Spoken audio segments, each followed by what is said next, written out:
Dalawang lalaki ang timbog sa isinagawang operasyon ng PNP-HPG Zamboanga dahil sa pagnanakaw ng dalawang motorsiklo sa isang joint hot pursuit operation.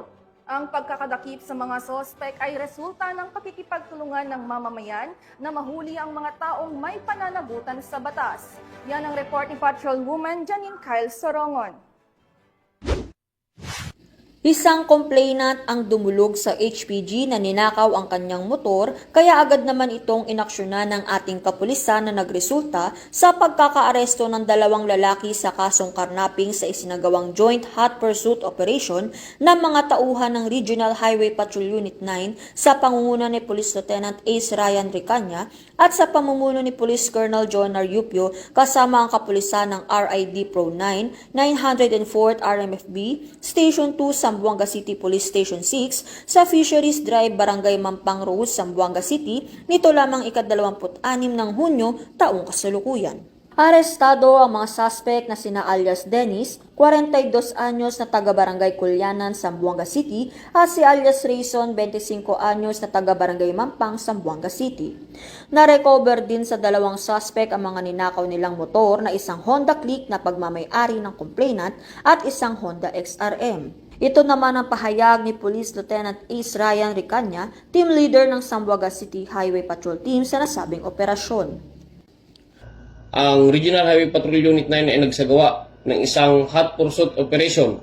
Sa tulong ng ating mga operatiba kasama ang Regional Intelligence Division ng Police Regional Office 9, ito ay nagresulta ng pagkakahuli sa dalawang hinihinalang karnaper at pagkakarecover ng dalawang unit ng motorsiklo sa Barangay Mampang, Zamboanga City noong June 26, 2025, ganap na 6:40 ng hapon. Sa ngayon, inihahanda ng Regional Highway Patrol Unit 9 ang mga kaukulang dokumento para sa pagsasampa ng kaso sa dalawang suspect. Ang Regional Highway Patrol Unit 9 ay nananawagan na pakiingatan po ang ating mga sasakyan. Maaari po tayong magdagdag ng mga safety features katulad ng additional na lock at GPS tracker upang ito ay maingatan at huwag manakaw.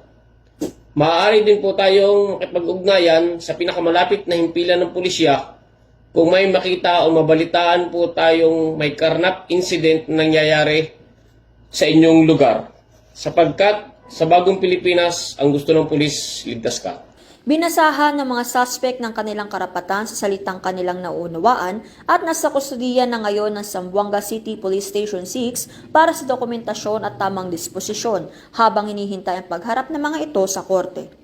Ang mga na-recover naman na motor ay dinala sa Zamboanga City Police Station 6 at magsisilbing ebidensya sa nasabing kaso.